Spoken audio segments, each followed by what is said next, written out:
Krishna Krishna Krishna Hare Hare Hare Rama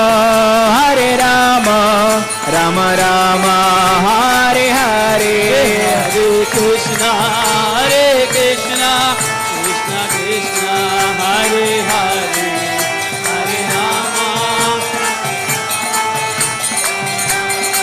Hare Jaya Radha Madan Gopal Radha Madan Gopal Radhe Jaya Radha Madan Gopal Radha Madan Gopal Radhe Jaya Nitai Gaur Sundar Nitai Gaur Sundar Nitai Gaur Sundar Jaya Nitai Gaur Sundar Jaya Nitai Gaur Sundar Jaya Nitai Gaur Sundar Nitai Gaur Sundar Jaya Nitai Gaur Prabhupada Prabhupada Prabhupada Jai Jai Prabhupada Jai Prabhupada Prabhupada Prabhupada Jai Prabhupada Nitai Gaur Hari Bol Hari Bol Hari Bol Nitai Gaur Hari Bol Hari Bol Hari Bol Hari Bol जय श्री श्री राधा मदन गोपाल भगवान की ललिता देवी शाखा देवी की श्री निताय गौर सुंदर भगवान की जगत गुरु शिल प्रभुपाद की निताई गौर प्रेमानंदे। हरे कृष्णा। सभी भक्तों का स्वागत करना चाहेंगे गीतामृत कार्यक्रम में। तो हमारा यह सौभाग्य है कि आज हमारे बीच परम पूज्य भक्ति विघ्न विनाश नरसिम्हा स्वामी उपस्थित है। तो महाराज जी शिल प्रभुपाद जी के वरिष्ठ शिष्य है। 1971 में उन्होंने प्रभुपाद जी से पहली दीक्षा ग्रहण की। उसके तुरंत एक साल बाद दूसरी दीक्षा भी उन्होंने प्रभुपाद जी से ग्रहण की। 94 में उनका जो है वो संन्यास दीक्षा उन्होंने ग्रहण की।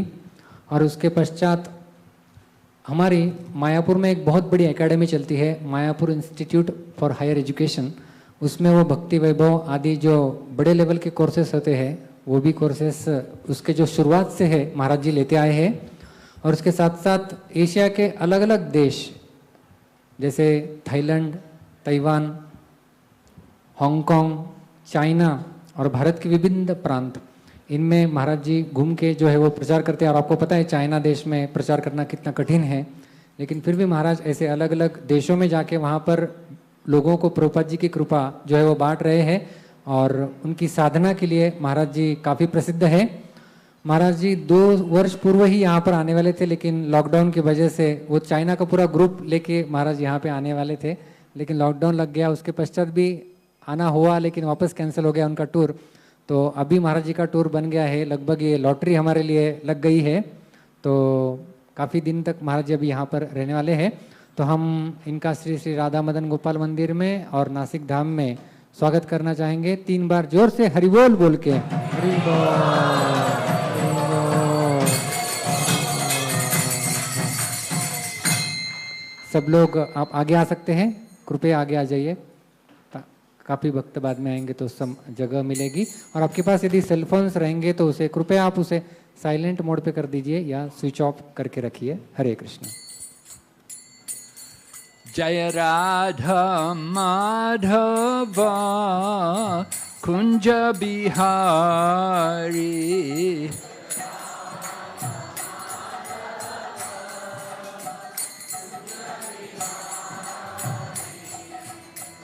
जय राधा माधवा कुंज बिहारी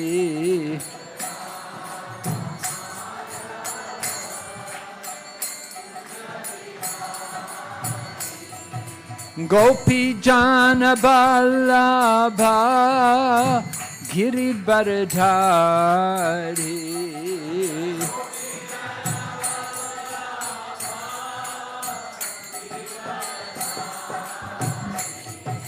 गोपी जन बल्लभा Girivardhari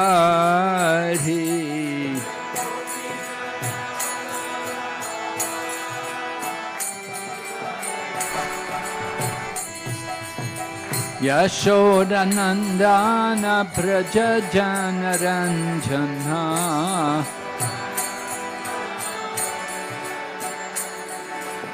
Yashodanandana Praja Janaranjana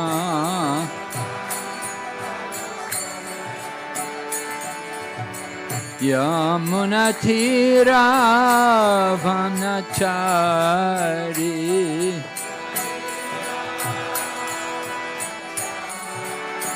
Yamunatira Vanachari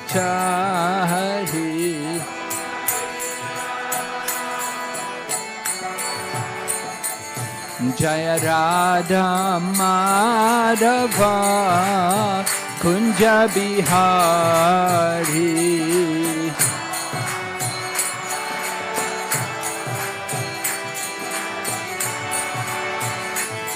Jaya Radha Madhava Kunja Bihari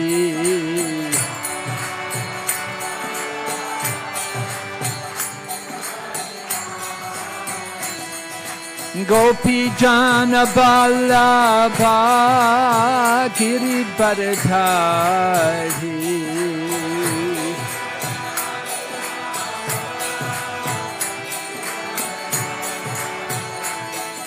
Gopi Jana Vallabha Giridharidhari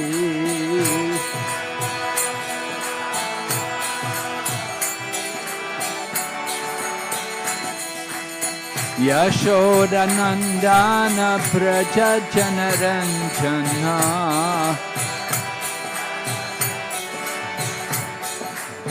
Yashodanandana Praja Janaranjana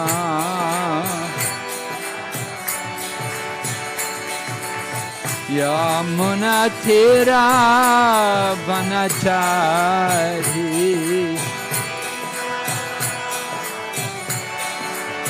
Yamunatira Vanachari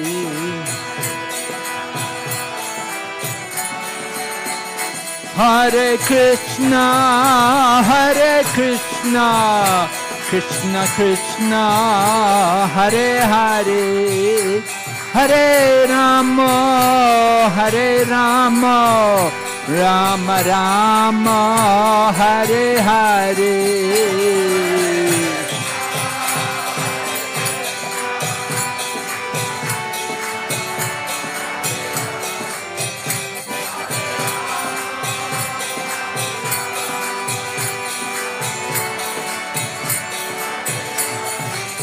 Hare Krishna Krishna Krishna Hare Hare Hare Rama Rama Rama Hare Hare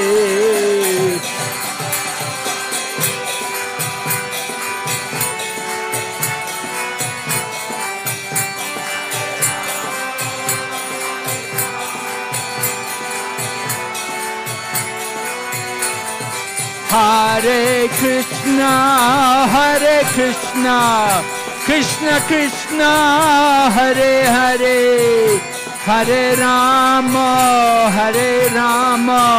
Rama Rama Hare Hare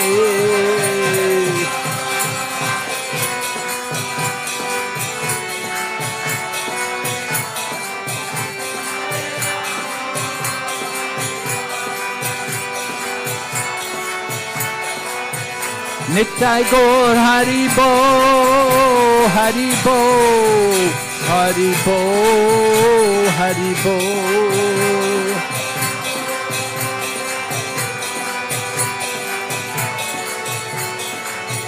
Jai Jai Prabhupada Prabhupada Prabhupada Prabhupada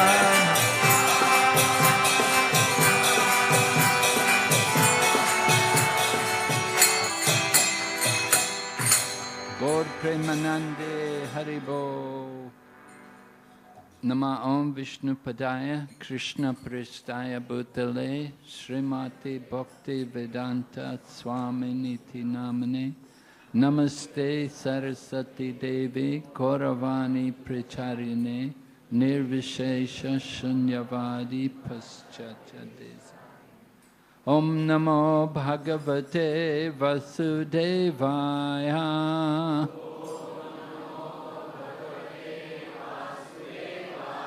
Om Namo Bhagavate Vasudevaya.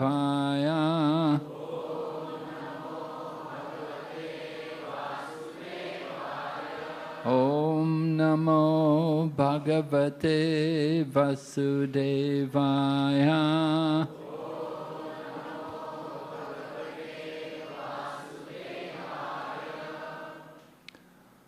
So this evening, I would like to speak to you about the three modes of material nature.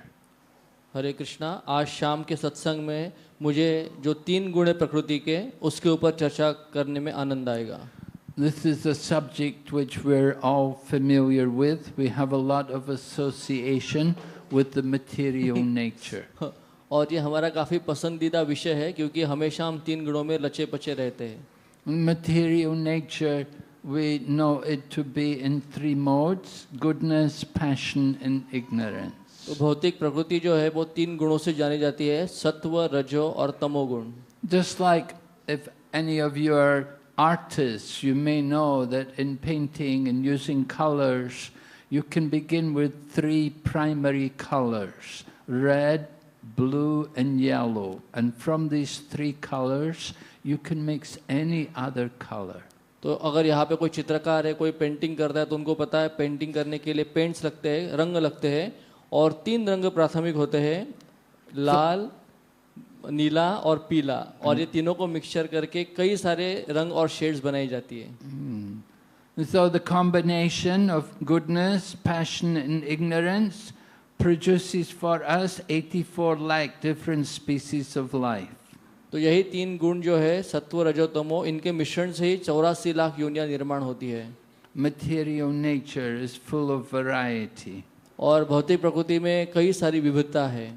But we want to understand how much we are influenced by the modes of nature. लेकिन हमें यह समझना आवश्यक है किस प्रकार से हम ये तीनों गुणों से प्रभावित होते रहते हैं. One interesting thing which we see today is that people give a lot of attention to the mode of passion.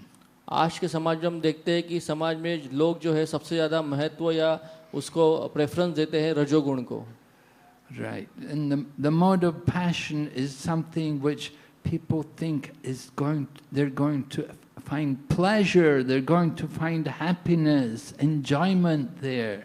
और जब लोग रजोगुण को आलिंगन करते हैं तो वो ये सोचते हैं कि इससे ही भोग मिलेगा, इससे ही आनंद मिलेगा, इससे ही सारी खुशी आएगी. I was walking past some restaurant and they had written on the window of the restaurant, "Come and taste the passion." तो महाराज जी एक जगह पे जा रहे थे तो एक उन्होंने वहाँ पे होटल देखा, होटल के बाहर लिखा हुआ था हमारे रेस्टोरेंट में आइए और रजोगुण जो है पैशन को एंजॉय कीजिए. And sometimes you will see they're advertising the latest car and they're talking about feel the passion. तो कई सारी कार्स के एडवर्टाइजमेंट्स होती है, उसमें भी बताते हैं कि फील द पैशन, आप इस पैशन का अनुभव करो. When you get behind the wheel and you put your foot on the accelerator, you can feel the passion of the vehicle. और वो ऐड में बताते हैं कि आप बैठिए ड्राइविंग सीट पे, कार चालू कीजिए और एक्सीलेटर जोर से दबाइए, आप पैशन को फील करोगे. And people are thinking this is pleasure, this is enjoyment. लोग सोच रहे हैं कि यही सारी खुशियाँ है, इसमें ही सारे आनंद है. But the ordinary people are not familiar with the actual nature of the modes of nature. लेकिन जो सामान्य जनता है उनको पता नहीं है कि तीन गुणों का किस प्रकार से विपरीत परिणाम होता है. The Bhagavad Gita teaches us that by association, by work in the mode of passion, the result is distress. अगर हम रजोगुण का संग करेंगे, अगर रजोगुणी काम करेंगे, कार्य करेंगे, तो उसका फल एक ही है, बहुत ही विफलता आएगी और संताप होगा। We all want happiness, हमें but सबको खुशी चाहिए, we end up in distress. लेकिन हम विफलता में और दुख में गिर जाते हैं। It's the nature of the soul to actually want happiness. ये आत्मा का स्वभाव है कि आनंद की खोज करना, But we try to find the happiness through the body. That's a mistake. लेकिन उस आनंद को खोजने के लिए हम शरीर का इस्तेमाल करते हैं और यही सबसे बड़ी समस्या है। We identify with this body which is made up of senses, and we think happiness is to satisfy our senses. और इस शरीर में जो इंद्रिय दिए हैं तो हम खुशियों को खोजते हैं इंद्रियों के सुख के द्वारा और फिर समस्या में आ जाते हैं। Now, there are different levels of sense gratification. We know the modes of nature are three, so there are three grades of sense gratification. There is goodness, there is passion, and there is ignorance. तो जो इंद्रिय भोग है उसके तीन स्तर है और तीन स्तर पे इंद्रिय भोग होता है, सात्विक इंद्रिय भोग, राजसिक या तामसिक इंद्रिय भोग। We are often in the modes of passion and ignorance. There's only rarely you'll find a few people more in the mode of goodness. तो जो अधिकतर जनता होती है वो केवल रजो और तमो गुण का ही संग या कर्म करते हैं, लेकिन बहुत कम लोग होते हैं जो थोड़े बहुत लोग सत्व गुण का अनुशीलन करते हैं। This earth, the earth planet is situated in the middle of the universe. पृथ्वी लोक जो है ये ब्रह्मांड के बराबर मध्य में है। The higher planets up in heaven like that, it is more the mode of goodness. और यहाँ से ऊपर के जो स्वर्गलोक तक के लोग हैं, ऊपर के लोग हैं, वो सत्व गुण के अधीन है। And the lower regions of the universe, you'll find places like Yamaloka and so on there. It's more the mode of ignorance. और जो नीचे के लोग हैं पृथ्वी के, जैसे यमलोक है, उसमें ज़्यादा से ज़्यादा अगर देखेंगे तो तमोगुण का प्रभाव है। So this earth planet is predominantly the place of passion, but even on earth there is variety. ये पृथ्वी विशेष करके देखा जाए तो रजोगुण के प्रभाव में है, लेकिन फिर भी इसमें हम विविधता देख सकते हैं। We sometimes say if you live in the countryside, that's more connected to the mode of goodness. हम ये कहते हैं कि हम जितना प्रकृति के नजदीक या गांव में रहेंगे उतना हम सत्व गुण के करीब रहते हैं। And you live in the city, it's more the mode of passion. अगर हम बड़े-बड़े शहरों में रहेंगे तो रजोगुण का प्रभाव ज्यादा रहेगा। And if you live in the bar, then that's the mode of ignorance. और अगर कोई बार में ही बैठा रहेगा तो तमोगुणी पीता रहेगा। So there's different degrees of sense gratification. तो इंद्रिय भोग के अलग-अलग ये स्तर है। We want to understand the importance of coming to the mode of goodness, getting free of passion and ignorance. हमें ये जानना चाहिए सत्वगुण में रहने का महत्व क्या है और किस प्रकार से रजो और तमोगुण के श्रृंखला को तोड़ दे और उसके ऊपर उठे। We can come up to the mode of goodness, we can experience some happiness and as well as knowledge. अगर हम सत्वगुण में आएंगे तो हम कुछ सुख की और आनंद की अनुभूति करेंगे और ज्ञान की भी प्राप्ति करेंगे। Generally we think of the Brahman to be a symbol of the mode of goodness. General देखा जाता है कि जो ब्रह्मन है या पर ब्रह्म है वो सत्वगुण का प्रतीक माना जाता है। But being in the mode of goodness is not in itself perfection. लेकिन केवल सत्वगुण में रहना यही पूर्णता नहीं है। We have to understand the nature of the modes, how they conflict and how they interact with each other. हमें ये उनका तीनों गुणों का स्वभाव जानना चाहिए, किस प्रकार से वो एक दूसरे के साथ लड़ते हैं, एक दूसरे में एकत्र हो जाते हैं। Sometimes one may be in the mode of goodness and then next minute he can be influenced by passion. कभी देखते हैं हम कोई व्यक्ति सत्वगुण में स्थित रहता है लेकिन अचानक अगले क्षण ही रजोगुण का प्रभाव हो जाता है और रजोगुणी हो जाता है। Passion can conquer over goodness and even ignorance sometimes comes and conquers over goodness. तो कभी-कभी सत्वगुण के ऊपर हावी हो जाता है रजोगुण और कभी-कभी देखते हैं कि तमोगुण जो होता है वो भी रजोगुण के ऊपर हावी हो जाता है। You may be thinking, I'm in the mode of goodness, I'm very happy, I'm very peaceful, I'm enlightened. कोई सोचेगा कि मैं तो सत्वगुण में रहता हूँ, मैं बहुत खुश हूँ, आनंद में हूँ और ज्ञान भी प्राप्त करता हूँ. And then your wife comes home and tells you she smashed the car. और आपकी पत्नी घर में आती है और बोलती है कि अभी हमारी कार जो मैं ठोक के आई हूँ जोर से कहीं पे.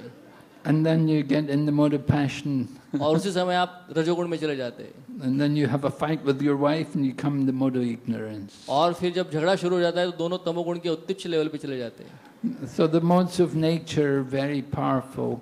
We cannot be safe in any condition under the material nature. तो ये तीनों गुणों का प्रभाव बहुत शक्तिशाली है और कभी भी हम इस भौतिक प्रवृत्ति में तीन गुणों को पार कर नहीं सकते और खुश नहीं रह सकते. Srila Prabhupada told us, he said one time he went to the post office and he was talking to the man in the post office about the importance of devotional service. Srila Prabhupada ji बताते हैं कि एक समय वो post office में गए थे और पोस्ट ऑफिस के मैनेजर से वो बातचीत कर रहे थे और उनको महत्व समझा रहे थे अध्यात्म का मनुष्य जीवन का. So the man in the post office was arguing to Srila Prabhupada that he said, I'm a good man, I don't do anyone any harm, I never lie, I never steal.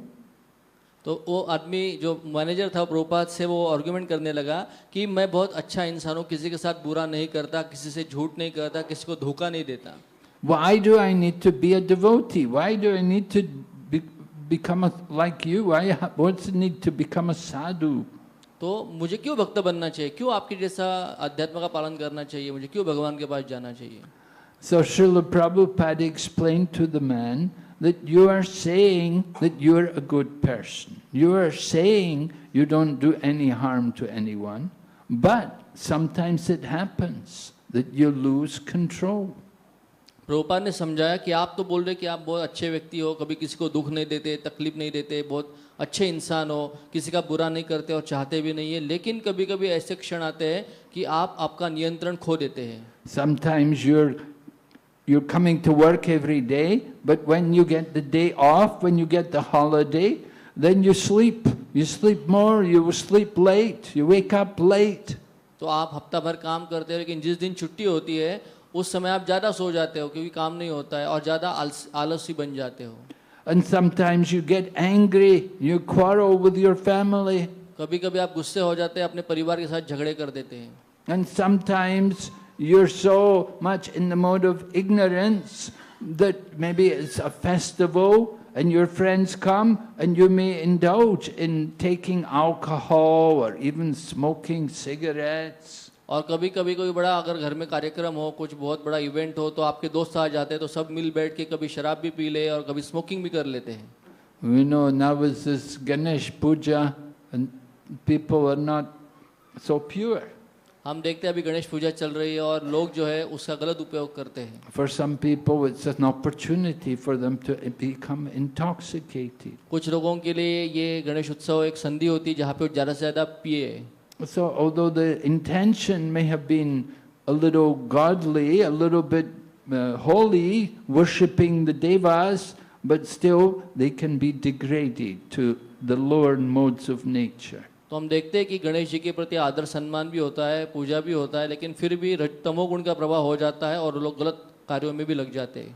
So Lord Krishna discusses the modes of nature in the 14th chapter of the Bhagavad Gita. तो गीता के 14वें अध्याय में भगवान श्री कृष्ण तीन गुणों का वर्णन करते हैं. Arjuna was concerned how to overcome this material nature. Arjun को चिंता थी किस प्रकार से इस भौतिक प्रकृति के तीन गुणों से पार जा सके. So Lord Krishna explained to Arjuna the importance of taking up bhakti yoga, doing devotional service. उस समय भगवान श्री कृष्ण अर्जुन को कहते हैं कि भक्तिमय सेवा जो है वो इसके ऊपर सबसे बड़ा उपाय है. Earlier, in the 7th chapter, Lord Krishna had already described that the material nature is very difficult to overcome. 7वें अध्याय में भगवान श्री कृष्ण बताते हैं कि भौतिक प्रकृति को पार करना बहुत ही मुश्किल है. Devi hi esha gunamayi mama maya duratyaya mam eva ye prapadyante mayami tam tarantite. Lord Krishna is saying this material energy of mine is very difficult to overcome, but if one who surrenders unto me, then he can easily cross beyond it. Gita में भगवान कृष्ण कहते हैं कि मेरी दैवी माया बहुत ही मुश्किल है पार करना, असंभव है, लेकिन अगर कोई मेरा आश्रय लेता है तो वो पार कर सकता है. So we have to understand again the nature of this material energy, that it's Krishna's energy, so it's very powerful. तो इसीलिए हमें भौतिक प्रकृति को जानना होगा. ये बहुत ही मुश्किल है. क्यों? क्योंकि ये भगवान श्री कृष्ण की शक्ति है, इसीलिए सर्वशक्तिशाली है. And if we think we can overcome it by our own efforts, then we'll prove ourselves wrong. We won't be able to do it. अगर कोई सोचे कि मैं मेरे शक्ति से और बल से मैं इसको पार कर जाऊं, तो ये असंभव है, ये हम कभी नहीं कर पाएंगे. Our power is very limited in comparison to the power of Lord Krishna. हमारी शक्ति है भगवान श्री कृष्ण की शक्ति के सामने बहुत ही तुच्छ है. We are tiny living entities, tiny parts of Krishna. Lord Krishna is the supreme. भगवान श्री कृष्ण पूर्ण पुरुषोत्तम है, विभु है, और हम बहुत ही छोटे अणु हैं. We want to overcome the material energy, we have to take shelter of Krishna. अगर हमें ये माया प्रकृति को पार करना है तो हमें श्री कृष्ण का आश्रय आवश्यक है. And Lord Krishna tells you have to surrender to him. और भगवान श्री कृष्ण कहते हैं कि आपको समर्पित होना पड़ेगा मेरे प्रति. The surrendering process is something which is difficult for us because we're all here in the material world. We are conditioned souls. हम बद्ध जीव जो भौतिक जगत में रहते हैं, हमारे लिए भगवान को समर्पित होना थोड़ा मुश्किल होता है. And we don't like to surrender to someone. और हमें किसी के सामने झुकना पसंद नहीं होता है. And we see this, so many wars, the history of the world. There's all been wars because one group of people don't want to surrender to another. तो हम देखते हैं कि पूरे जगत के इतिहास में जो बड़े बड़े युद्ध छिड़े हैं, उसमें एक ही है कि एक समाज को दूसरे के सामने झुकना नहीं होता, इसके लिए युद्ध होते हैं. And we also think why I should surrender to Krishna. और हम सोचते हैं कि हम श्री कृष्ण को समर्पित क्यों हो जाए. Why I have to take shelter of him? Why? What's he done for me? हमें क्यों उनका आश्रय लेना चाहिए? वो क्या किया उन्होंने मेरे लिए? We have to understand our limited and imperfect condition. हमें समझना चाहिए कि हम कितने सीमित हैं और कितने सारे हमारे अंदर दुर्गुण हैं. And we are, as I said, conditioned souls, means we make mistakes. क्योंकि हम बद्ध जीव हैं और कई सारे गलतियां करते रहते हैं. Can we say I never make mistakes? Every one of us, we all make mistakes. कोई ऐसा बोल नहीं सकता कि मैंने कभी गलती की ही नहीं है, क्योंकि हम सब लोग हमेशा गलती करते रहते हैं. We say, well, human nature, nobody's perfect. हम बोलते रहते हैं कि ये तो मनुष्य का स्वभाव है, कोई परफेक्ट नहीं है यहाँ पे. And then another problem we have, we're often in illusion. We don't understand our actual identity. दूसरा समस्या है कि हम सब भ्रम में रहते हैं क्योंकि हम हमारी वास्तविक स्थिति को नहीं जानते. We're thinking, I am the material body. That is a big illusion. हम सोचते हैं कि ये शरीर ही मैं हूँ, और यही सबसे बड़ा भ्रम है. Srila Prabhupada would give a very simple example to help us to understand that we're not the body. Prabhupada ji ने बहुत आसान उदाहरण दिया समझने के लिए कि हम ये शरीर नहीं है. He said at the time of death, when somebody dies, we will say, he has gone. जब किसी की मृत्यु हो जाती है, प्रभुपाद कहते हैं, तो सब लोग रोते हैं कि अरे वो छोड़ के चले गए. Just like sometimes we ask, what happened to that devotee? We will say, Golokaya. जब कोई भक्त की मृत्यु होती है तो हम बोलते हैं कि अरे वो तो गोलोक चला गया है. So this way we understand the body is different from the person. और इसी प्रकार से समझ सकते हैं कि उस व्यक्ति से वो शरीर अलग है. But the illusion is so strong that identifying and thinking I am this body, it's so difficult to give up that concept. तो ये भ्रम इतना बड़ा है कि शरीर के साथ अपना तादाद में जो हम मानते हैं उसको छोड़ना लगभग असंभव है, क्योंकि ये बहुत ही गहरा है. Therefore, you see in the beginning of the Bhagavad Gita, Lord Krishna is explaining Atma Tattva, the nature of the soul. इसलिए गीता के शुरुआत में श्री कृष्ण अर्जुन को आत्म तत्व आत्मा के बारे में समझाते हैं। Before we can understand Krishna, we want to understand Krishna. If you don't understand who you are, if we don't understand who I am, we will never understand who is Krishna. अगर हमें श्री कृष्ण को जानना है, भगवत साक्षात्कार करना है, तो उसके पहले हमें आत्म साक्षात्कार करना होगा, आत्मा को जानना होगा, तभी जाके हम कृष्ण को समझ सकते हैं। So coming to Krishna consciousness, generally the first lesson is to teach people you're not the body. और इसीलिए कृष्ण भावनामृत आंदोलन में हमारे सबसे पहली शिक्षा होती है कि हम ये शरीर नहीं है। And Srila Prabhupada would often do that with people, even the reporters who would come to him. तो प्रभुपाद हमेशा ये प्रचार करते रहते थे, और खास करके जब कोई अगर रिपोर्टर भी आ जाए, कोई वार्ताहर भी आ जाए, तो उनको भी ये समझाते थे। A common discussion would be the reporters would come and they'd see Prabhupada and then say, Swamiji, how old are you? तो जब भी ये रिपोर्टर्स आते थे प्रभुपाद जी से बातचीत करने के लिए, उनका इंटरव्यू लेने के लिए, तो सबसे पहले पूछते थे कि स्वामी जी आपका उम्र कितना हो गया अभी? And Prabhupada would say, I am the same age as you. और प्रभुपाद बोलते थे कि जितना आपका उम्र है उतना ही मेरा उम्र है। And this way he would bring them to a higher consciousness. और इस प्रकार से प्रभुपाद जी उनको आत्मा के स्तर पे लेके आते थे। Right. We want to understand the person. The person is not the body. हमें व्यक्ति को समझना है, शरीर को नहीं, क्योंकि शरीर और व्यक्ति दोनों अलग है। Lord Krishna tells us what is this body in the Bhagavad Gita. He compares it to the dress. भगवान श्री कृष्ण गीता में समझाते कि ये शरीर क्या है, ये शरीर की तुलना श्री कृष्ण एक वस्त्र से करते हैं। Vachamsi virnani jatad vihaya navani grenati naroparani. Just like the dress wears out, we put on a new dress. The same way we give up the old body, we get a new body. भगवान श्री कृष्ण कहते हैं जिस प्रकार से हमारे वस्त्र जब पुराने हो जाते हैं, फट जाते हैं, तो हम नए वस्त्र परिधान करते हैं, उसी प्रकार से आत्मा जब ये शरीर जीर्ण हो जाता है, खराब हो जाता है, तो नया शरीर धारण करता है। So death is simply the change of the body. इसी को हम शरीर को बदलना कहते हैं या मृत्यु कहते हैं। For the soul, there's no birth and there's no death.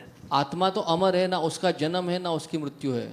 So Srila Prabhupada, when he said to the reporters, I am the same age as you, he was bringing them to the spiritual platform. तो प्रभुपाद जी जब reporters को कहते थे कि जितनी आपकी उम्र है उतनी मेरी उम्र है, तो वो सबको इस आत्मा के स्तर पे लेना चाहते थे।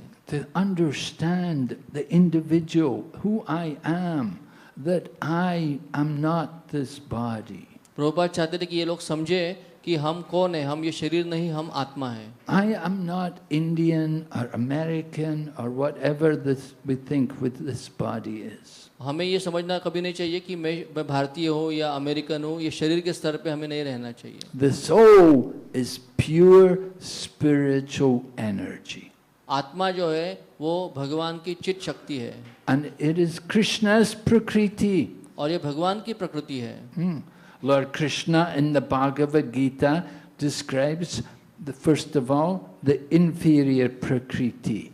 Earth, water, fire, air, ether, mind, intelligence and false ego. Gita में भगवान कृष्ण सबसे पहले उनकी जो अपरा प्रकृति है, जो निम्न दर्जे की प्रकृति है, पंच महाभूत और मन बुद्धि अहंकार, उसकी चर्चा करते हैं। Krishna says, altogether these 8 comprise my separated material element.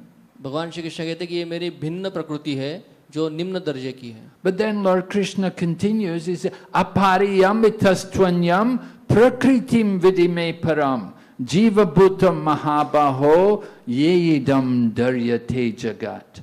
Besides this prakriti, the inferior prakriti, there is another prakriti, which are all living entities. भगवान श्री कृष्ण कहते हैं कि ये निम्न प्रकृति के अलावा मेरी परा प्रकृति, महान प्रकृति है, और वो जो है वो आध्यात्मिक है, वो सब जीवात्मा उस प्रकृति के अंश है।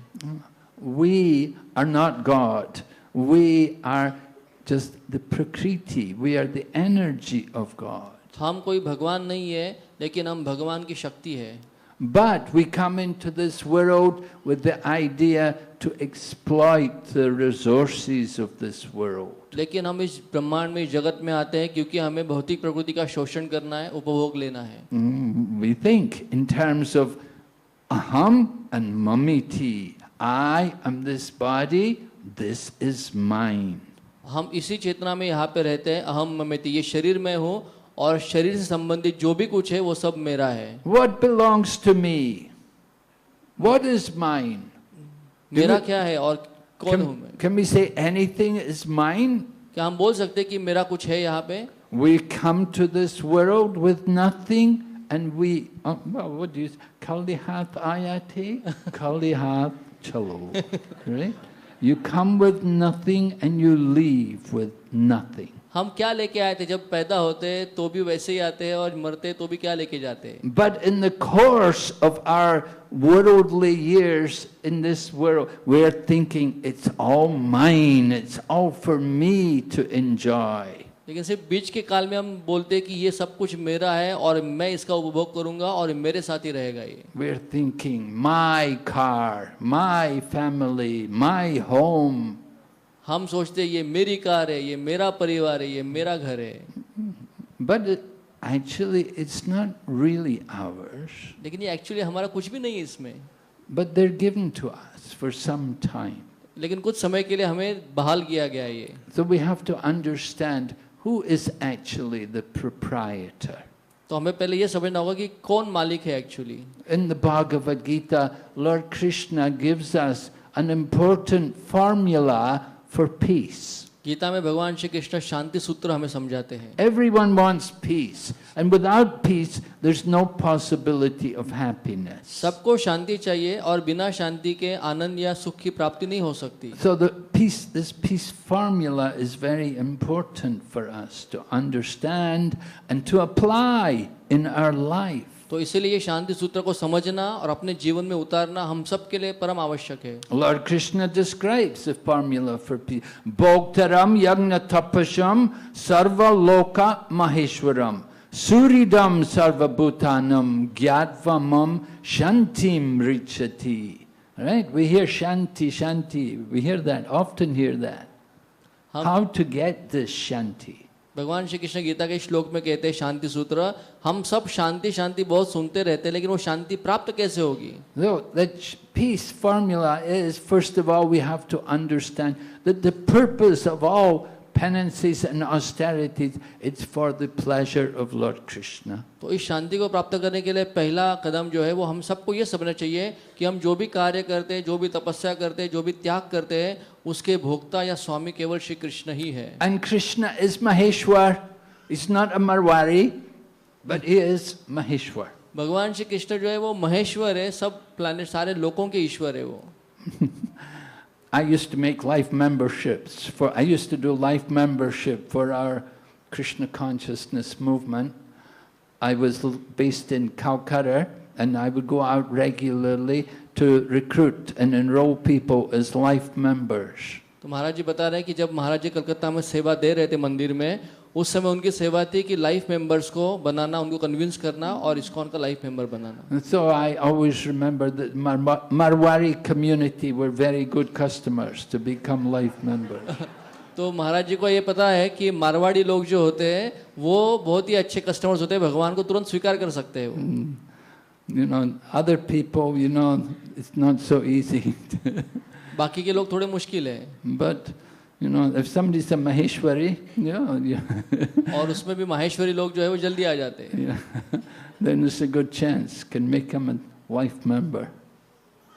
So Lord Krishna, he is the real Maheshwar. He is the proprietor of everything. तो एक्चुअल महेश्वरी या महेश्वर भगवान श्री कृष्ण है, बाकी लोग नहीं है।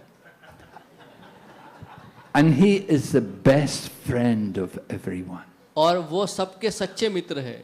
Now that is something to remember, that I have such a wonderful friend.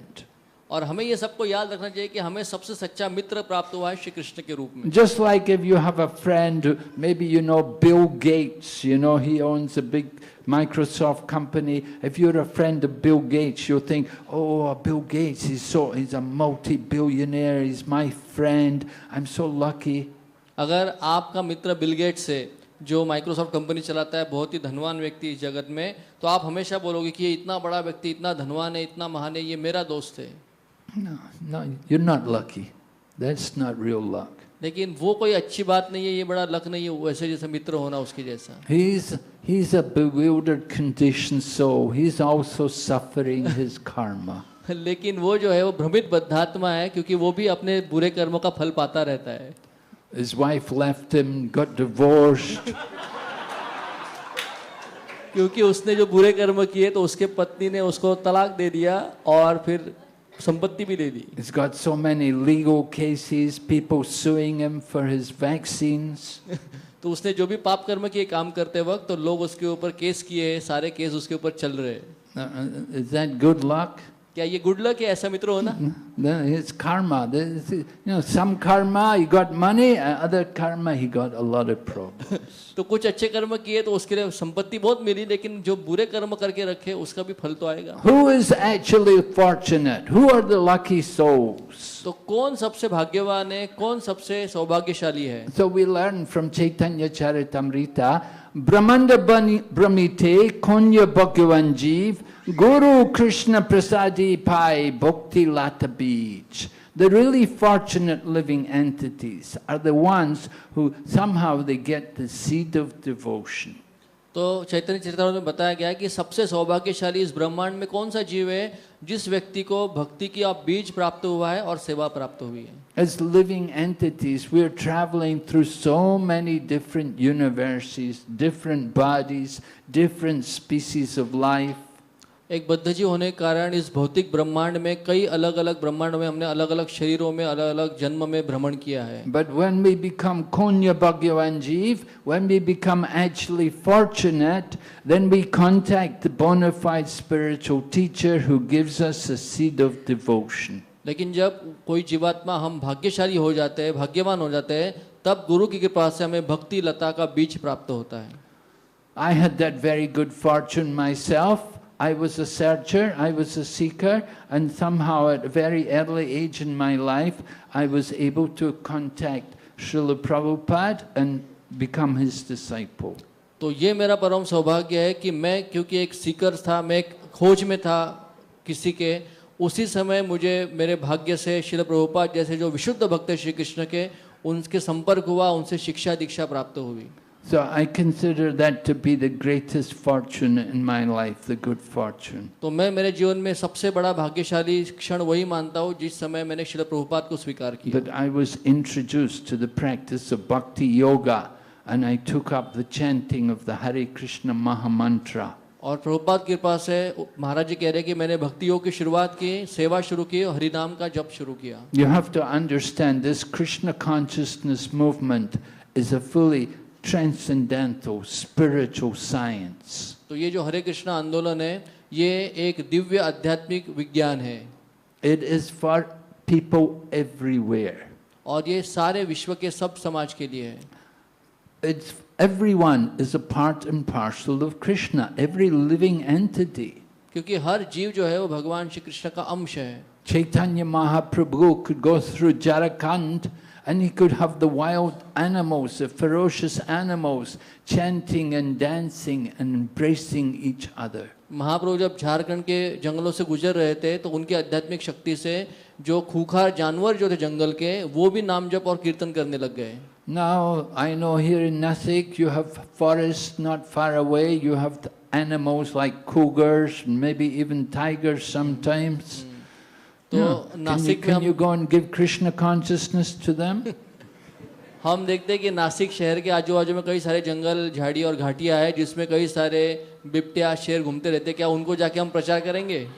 Well, we're not required to do that, but we should try to give Krishna consciousness to the humans. तो हमें बिबटियाओं को प्रचार करने की आवश्यकता नहीं है। अगर हम हमारे मनुष्यों को करेंगे तो उसमें हमारा भला होता है। And the Srimad Bhagavatam said, those who have purified intelligence, they will take part in the Sankirtan movement. और जिसकी बुद्धि शुद्ध हो गई है वो निश्चित रूप से इस संकीर्तन को स्वीकार करेगा।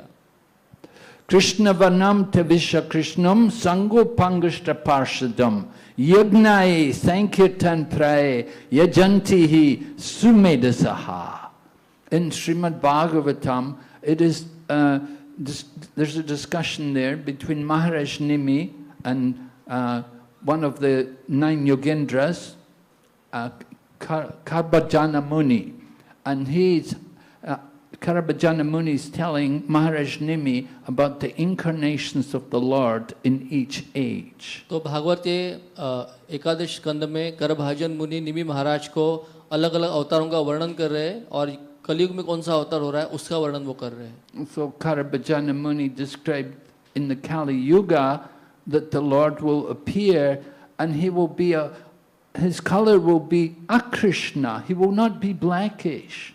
करभाजन मुनि बताते हैं कलयुग में भगवान आएंगे लेकिन वो अकृष्ण वर्ण के होंगे, कृष्ण रंग नहीं होगा उनका, श्याम वर्ण नहीं होगा, सुवर्ण वर्ण होगा. Then different ages the Lord comes in different colors. अलग युगों में भगवान अलग अलग रंगों में आते हैं, वर्ण में आते हैं. This was described at the birth of Lord Krishna when Gargacharya came to do the name giving ceremony. और जब श्री कृष्ण का अवतार हुआ था उस समय जब नामकरण संस्कार करना था तो गर्गाचार्य मुनि ने इसका वर्णन किया है. And at that time it was mentioned that this child Krishna has appeared in different colors in different ages. और वो नंद महाराज को गर्ग मुनि कहते हैं कि ये जो बच्चा है आपका वो अलग अलग युगों में अलग अलग वर्ण धारण करके आता है. Yellow, red and yellow as well as this blackish color. सो पीत वर्ण, रक्त वर्ण और श्याम वर्ण ऐसे अलग अलग रंगों में आपके पुत्र आते हैं. So in the Kali Yuga the Lord comes, he's not blackish, but at the same time Krishna Varna, he's doing Krishna Varna, he is chanting the names of Krishna, he's doing the work, the mission of Krishna. तो कलयुग में जब अवतार लेते हैं श्री कृष्ण तो उनका वर्ण कृष्ण वर्ण या श्याम वर्ण नहीं होता है, लेकिन कृष्ण वर्ण मतलब वो कृष्ण के वर्ण अक्षर जो है कृष्ण कृष्ण उसका कीर्तन करते हैं और उनकी सेवा के लिए यहाँ पे रहते हैं. And he comes along with all of his associates. वो अपने सारे पार्षदों के साथ आते हैं. And they're all engaged in the chanting of the holy names, and they're all sumedasaha. They have purified intelligence. और ये सारे पार्षद जो है वो हरिनाम संकीर्तन करते हैं और ये सारे पार्षदों की बुद्धि जो है वो सुबुद्धि होती है, अतिशय विशुद्ध बुद्धि होती है. Because they're associating with the holy names of the Lord, so their intelligence is purified. क्योंकि वो हरिनाम के संपर्क में है इसीलिए उनकी बुद्धि जो है वो शुद्ध स्तर पे है. But those who are not worshipping the Lord, who are engaged in worship of others, then their intelligence is of a different nature. लेकिन जो श्री कृष्ण की उपासना नहीं करते, कोई किसी दूसरे की उपासना करते हैं तो उनकी बुद्धि में अलग अलग परिणाम देखे जाते हैं. They are antavatu palam tesham tadbhavati alpamedashaham. They have alpamedasa. Doing sankirtan, sumedasa. But worshipping other gods other than the Supreme Lord, that's alpamedasa. तो जो संकीर्तन आंदोलन को स्वीकार करता है वो सुमेधसा माना गया है, लेकिन जो किसी अन्य की उपासना करता है कृष्ण के अलावा, हरि नाम के अलावा, तो उनको छोटी बुद्धि का बताया गया है. Why is it alpa, very meager, very small intelligence? Because their worship is only going to give results which are limited and temporary.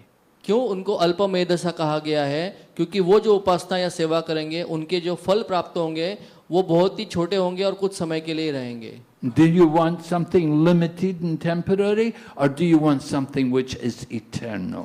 क्या आपको कुछ सीमित और कुछ समय के लिए रहने वाले लाभ चाहिए या हमें शाश्वत लाभ को प्राप्त करना है? We should understand the superiority of the bhakti yoga process. इसलिए हम सबको भक्ति योगा की महानता को समझना चाहिए. As Lord Krishna himself describes in the Bhagavad Gita, in this endeavor there is no loss or diminution, and a little advancement made saves you from the greatest danger.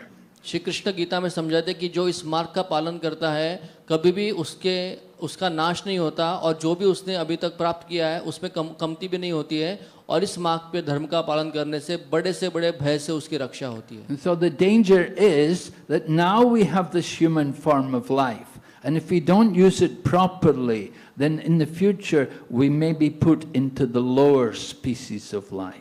और ये महान डेंजर या भय क्या है कि अभी हमें मनुष्य शरीर मिला है, लेकिन अगर इसको हम सही तरीके से अगर नहीं अपनाएंगे तो शायद से अगले जन्म में हमें निम्न योनियों में जाना पड़ेगा. Srila Prabhupada used to say, Man is running on 4 wheels, dog is running on 4 legs. Srila Prabhupada ji कहते हैं मनुष्य 4 पहियों की गाड़ी पे चलता है और वही कुत्ता जो है वो 4 पैरों पे भागता है. But the business is the same.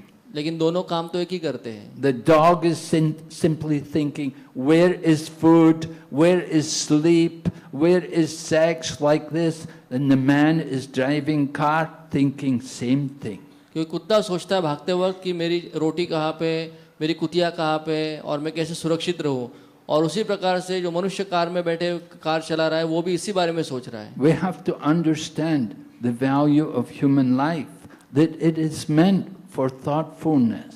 इसीलिए हमें मनुष्य जीवन का महत्व समझना चाहिए और चिंतन उसके ऊपर गहन चिंतन करना चाहिए. Sometimes people say, oh, you Hare Krishna people, you're not free. I am free. I can do whatever I like. I can eat and drink anything I like.